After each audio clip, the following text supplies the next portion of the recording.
Coastal flooding occurs when normally dry, low-lying land is flooded by seawater. The extent of coastal flooding is a function of the elevation inland flood waters penetrate, which is controlled by the topography of the coastal land exposed to flooding. The seawater can inundate the land via several different paths. Direct inundation, where the sea height exceeds the elevation of the land, often where waves have not built up a natural barrier such as a dune system. Overtopping of a barrier. The barrier may be natural or human-engineered, and overtopping occurs due to swell conditions during storm high tides, often on open stretches of the coast. The height of the waves exceeds the height of the barrier, and water flows over the top of the barrier to flood the land behind it. Overtopping can result in high-velocity flows that can erode significant amounts of the land surface, which can undermine defense structures. Breaching of a barrier. Again, the barrier may be natural or human-engineered, and breaching occurs on open coasts exposed to large waves.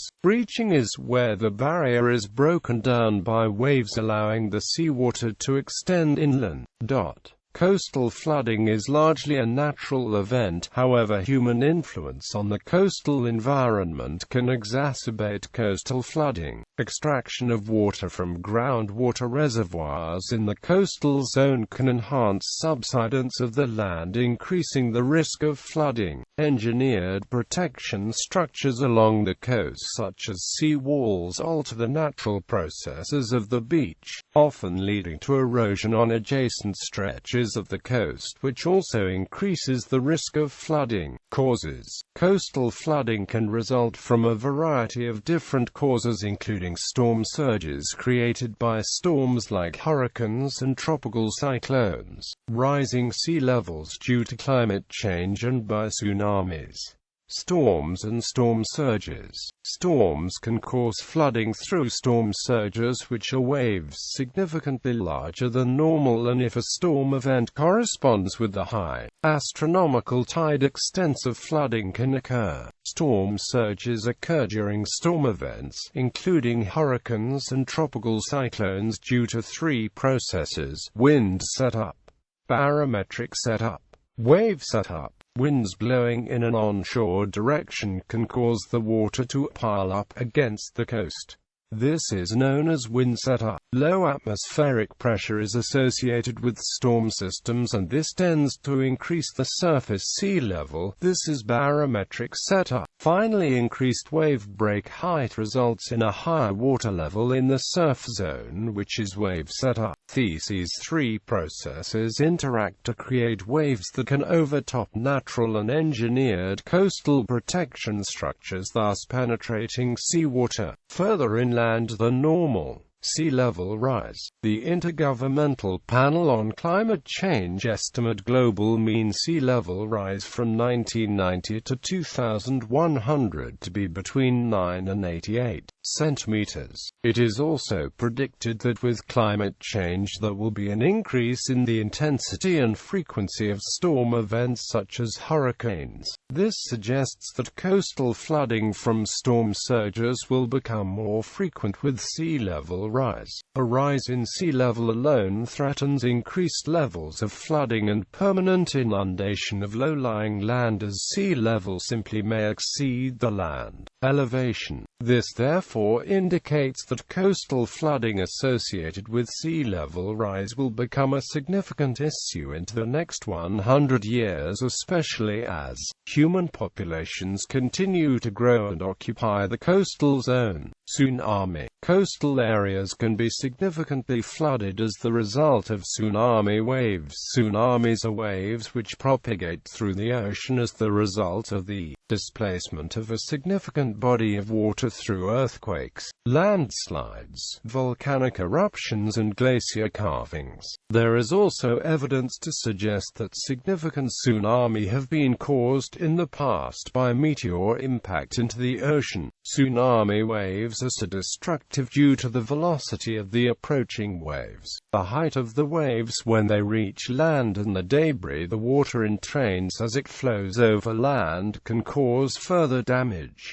preventative measures. It has been said that one way to prevent significant flooding of coastal areas now and into the future is by reducing global sea level rise. This could be minimized by further reducing greenhouse gas emissions. However, even if significant emission decreases are achieved, there is already a substantial commitment to sea level rise into the future. International climate change policies such as the Kyoto Protocol are seeking to mitigate the future effects of climate change, including sea level rise. In addition to this, more immediate measures of engineered and natural defenses are put in place to prevent coastal flooding. Engineered defenses: there are a variety of ways in which humans are trying to prevent the flooding of coastal environments.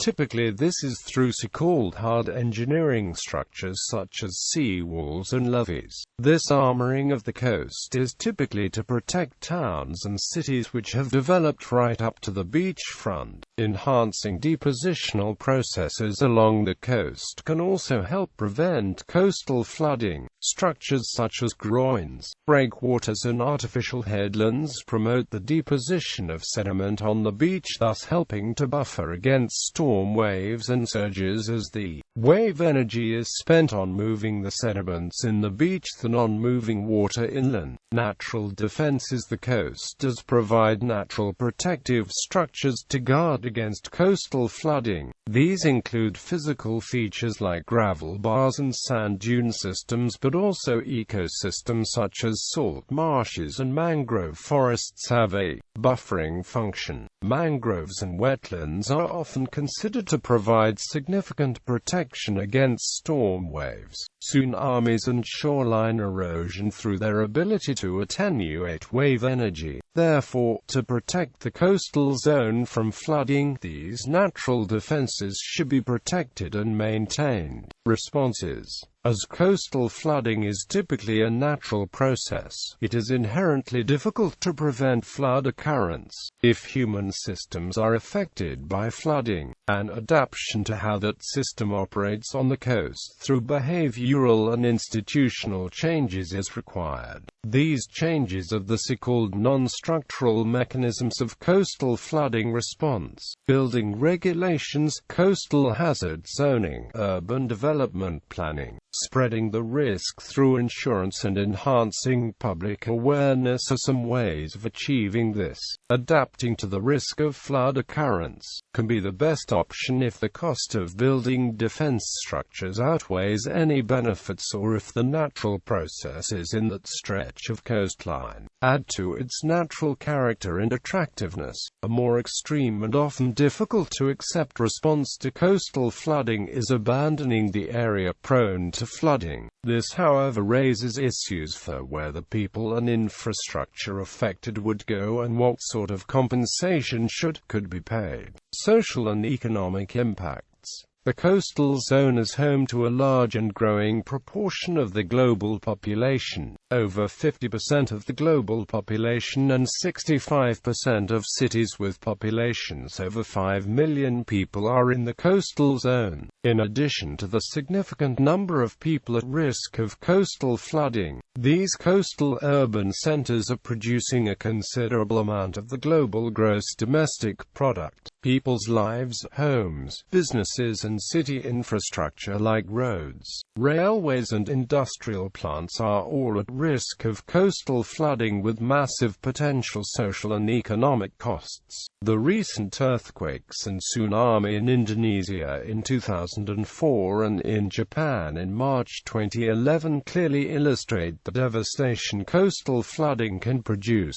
Indirect economic costs can be incurred if economically important sandy beaches are eroded away, resulting in a loss of tourism in areas dependent on the attractiveness of those beaches.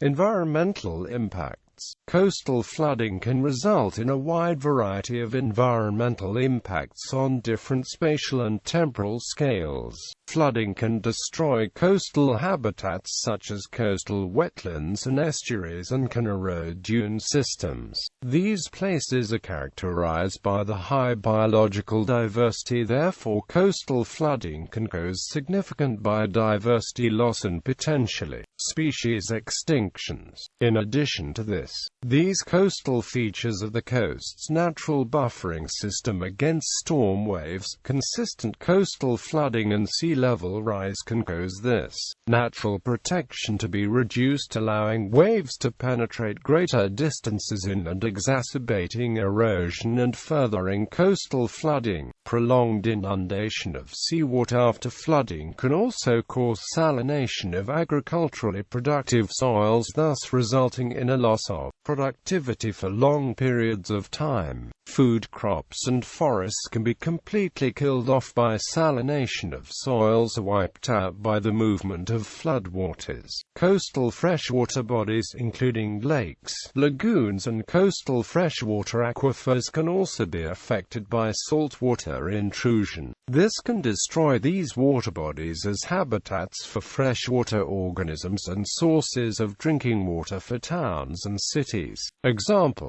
Examples of existing coastal flooding issues include London and the Thames Barrier. The Thames Barrier is one of the world's largest flood barriers and serves to protect London from flooding during exceptionally high tides and storm surges. The barrier can be lifted at high tide to prevent sea waters flooding London and can be lowered to release stormwater runoff from the Thames catchment South Canterbury Plains in New Zealand. Flooding of this low-lying coastal zone can result in prolonged inundation, which can affect the productivity of the affected pastoral agriculture for several years. Hurricane Katrina in New Orleans. Hurricane Katrina was a Category 3 cyclone on the Saffir-Simpson hurricane wind scale, indicating that it was only a moderate-level storm. However, the catastrophic damage caused by the extensive flooding was the result of the highest recorded storm surges in North America. For several days prior to landfall of Katrina, wave setup was generated by the persistent winds of the cyclonic rotation of the system. This prolonged wave setup, coupled with the very low central pressure level, meant massive storm surges were generated. Storm surges overtopped and breached the levees and flood walls intended to protect the city from inundation. Unfortunately, New Orleans is inherently prone to coastal flooding for a number of factors. Firstly, much of New Orleans is below sea level and is bordered by the Mississippi River, therefore protection against flooding from both the sea and the river has become dependent on engineered structures. Land use change and modification to natural systems in the Mississippi River have rendered the natural defenses for the city less effective. Wetland loss has been calculated to be around 1,900 square miles since 1930. This is a significant amount, as 4 miles of wetland are estimated to reduce the height of a storm surge by 1 foot.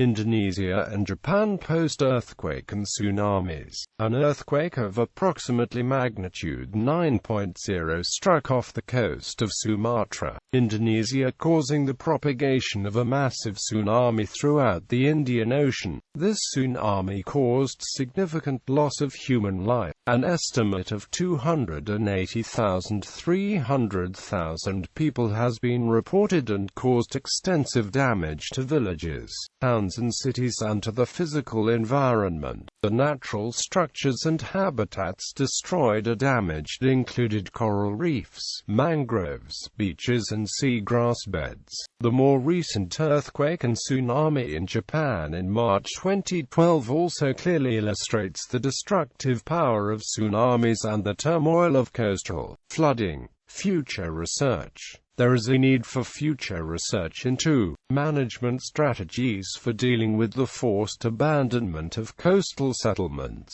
quantifying the effectiveness of natural buffering systems, such as mangroves, against coastal flooding, better engineering design and practices or alternative mitigation strategies to engineering.